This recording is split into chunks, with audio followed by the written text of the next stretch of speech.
क्या आपको कभी भीड़ के सामने बोलते समय घबराहट महसूस हुई है? क्या आपने कभी किसी प्रेरणादायक स्पीकर को सुना है और सोचा है काश मैं भी ऐसा बोल पाता?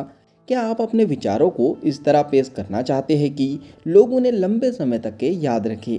अगर इन सवालों में से किसी का जवाब हाँ है तो टॉक लाइक टेड पुस्तक आपको बेहतरीन पब्लिक स्पीकिंग स्किल सिखा सकती है। नंबर 1, पैशन, अपने दिल की बात कहे। सबसे अच्छे टेड स्पीकर अपनी बात में जुनून लाते हैं यानी पैशन लाते हैं, जो सिर्फ आंकड़ों और तथ्यों को नहीं सुनना चाहते, वे आपकी भावनाओं और उत्साह से भी जुड़ना चाहते हैं।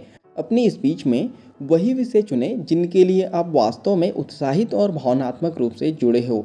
उदाहरण, स्टीव जॉब ने अपने प्रोडक्ट लॉन्च इवेंट में केवल फीचर्स की बात नहीं की, बल्कि उन्होंने बताया कि ये प्रोडक्ट लोगों की ज़िंदगी कैसे बदल सकते हैं।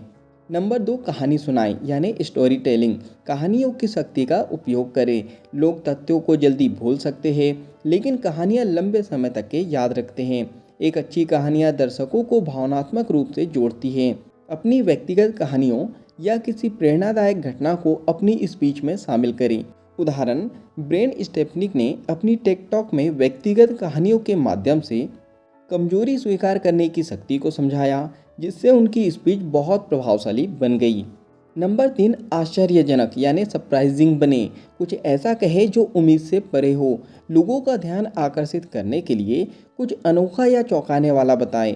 नया और रोचक डेटा प्रस्तुत करें या फिर कुछ ऐसा बताएं जिससे लोग चौंक जाए। वाव फैक्टर का उपयोग करें ताकि आपकी स्पीच यादगार बन जाए। उदाहरण, हंस रोसलिंग ने अपनी टेड टॉक में आंकड़ों को अनोखे विजुअल्स और एनिमेशन के साथ पेश किया, जिससे वह बहुत प्रभावशाली बनी। नंबर 4, आकर्षक यानी इंगेजिंग बने। दर्शकों से जुड़े, केवल बोलने के बजाय बातचीत का माहौल बनाएं। सवाल पूछें, दर्शकों को शामिल करें और संवादात्मक यानी इंटरेक्टिव बनाएं। अपनी बॉडी लैंग्वेज, आवाज़ और एक्सप्रेशन का सही उपयोग करें। उदाहरण, टोनी रॉबिन्स अपनी टेड टॉक में ऊर्जा से भरे रहते हैं और दर्शकों को लगातार जोड़े रखते हैं। नंबर 5, 18 मिनट का नियम। टेड टॉक अधिकतम 18 मिनट के होते हैं, क्योंकि यह वैज्ञानिक रूप से सिद्ध किया गया है कि लोगों का ध्यान 18 मिनट के बाद भटकने लगता है। अपनी स्पीच को छोटे प्रभावशाली भागों में बांटें। कम शब्दों में ज़्यादा कहने की कला सीखें। उदाहरण, बिल गेट की मशहूर टेड टॉक सिर्फ 18 मिनट की थी, लेकिन उन्होंने उसमें दुनिया की सबसे गंभीर समस्याओं पर ध्यान आकर्षित किया। नंबर 6, मल्टीमीडिया का उपयोग करें। शब्दों की बजाय विजुअल्स यानी तस्वीरें, ग्राफिक्स, वीडियो का ज़्यादा उपयोग करें। एक अच्छी प्रेजेंटेशन में कम टेक्स्ट और ज़्यादा इमेजेस होते हैं। दर्शकों की कल्पना को उत्तेजित करने के लिए शानदार विजुअल्स जोड़ें। उदाहरण, बिल गेट ने एक टेड टॉक में मच्छरों को रिहा कर दिया था ताकि लोग मलेरिया की गंभीरता को महसूस कर सके। नंबर 7, हास्य यानी ह्यूमर का प्रयोग करें। एक हल्का फुल्का मजाक या चुटकुला आपकी स्पीच को प्रभावी बना सकता है। हास्य यानी ह्यूमर से लोग आपके संदेश को बेहतर तरीके से ग्रहण कर पाते हैं। यह दर्शकों के साथ कनेक्शन बनाने में मदद करता है। उदाहरण, केन रॉबिन्सन की do school kill creativity Ted talk में उन्होंने हास्य का शानदार उपयोग किया, जिससे उनकी बात और भी प्रभावशाली बनी। नंबर 8, एक दमदार अंत दे। लोग आपकी स्पीच के अंत को सबसे ज़्यादा याद रखते हैं, इसलिए इसे खास बनाएं। कोई प्रेरणादायक कोट या मजबूत संदेश दे। दर्शकों को कोई कॉल टू एक्शन दे ताकि वे आपकी बात पर अमल कर सके। उदाहरण, मार्टिन लूथर किंग जूनियर का आई हैव अ ड्रीम भाषण एक शक्तिशाली अंत के कारण इतिहास में अमर हो गया।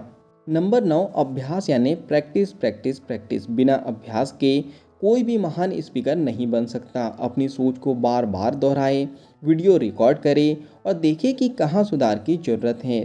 दुनिया के बेहतरीन टेड स्पीकर्स अपनी स्पीच को बार बार प्रैक्टिस करके ही शानदार बनाते हैं। उदाहरण, स्टीव जॉब्स अपने हर प्रेजेंटेशन से पहले घंटों तक अभ्यास करते थे, जिससे उनकी प्रस्तुतियाँ अविस्मरणीय बनती थी। अध्याय 2, क्या यह रणनीति हर किसी के लिए सही है? यह रणनीति उनके लिए आदर्श है जो प्रभावशाली सार्वजनिक वक्ता बनना चाहते हैं, अपने विचारों को प्रेरणादायक तरीके से प्रस्तुत करना चाहते हैं, बिजनेस मीटिंग्स, इंटरव्यू या सेमिनार में अपनी प्रभावशीलता बढ़ाना चाहते हैं। किनके लिए यह उपयुक्त नहीं है? जो बोलने की कला को गंभीरता से नहीं लेते, जो अपनी कम्युनिकेशन स्किल को सुधारने में समय नहीं लगाना चाहते। चलिए फाइनली इस बुक समरी के निष्कर्ष पर हम पहुंच चुके हैं। क्या आपको टॉक लाइक टेट पढ़नी चाहिए? अगर आप अपनी कम्युनिकेशन स्किल को बेहतर बनाना चाहते हैं और चाहते हैं कि आपकी बातों का गहरा प्रभाव पड़े, तो यह पुस्तक आपके लिए बेहतरीन मार्गदर्शक हो सकती है। एक आखिरी सवाल, अगर आपको अपनी अगली स्पीच देने का मौका मिले, तो क्या आप इसे सिर्फ अच्छी बनाना चाहेंगे या असाधारण और यादगार बनाना चाहेंगे? तो क्या आप टेड स्टाइल में बोलने के लिए तैयार हैं? नीचे कमेंट्स बॉक्स में आप बता सकते हो। अगर इस बुक समरी से आपने कुछ अच्छा सीखा है और इस बुक को आप पूरा पढ़ना चाहते हैं, तो नीचे डिस्क्रिप्शन में लिंक दे दी गई है। उस लिंक पे जाके आप बुक को खरीद सकते हो और बुक को पूरा पढ़ सकते हो। बुक समरी में कुछ पसंद आया हो तो आप वीडियो को लाइक भी कर सकते हो और कमेंट्स करके बता सकते हो कि इस बुक समरी से क्या सीखा है और आगे क्या सीखना चाहते हो। इस बुक समरी को आप ज़्यादा से ज़्यादा लोगों तक के शेयर भी कर सकते हो, क्योंकि जब हम दूसरों की हेल्प करते हैं तो यह नेचर हमारी हेल्प करता है।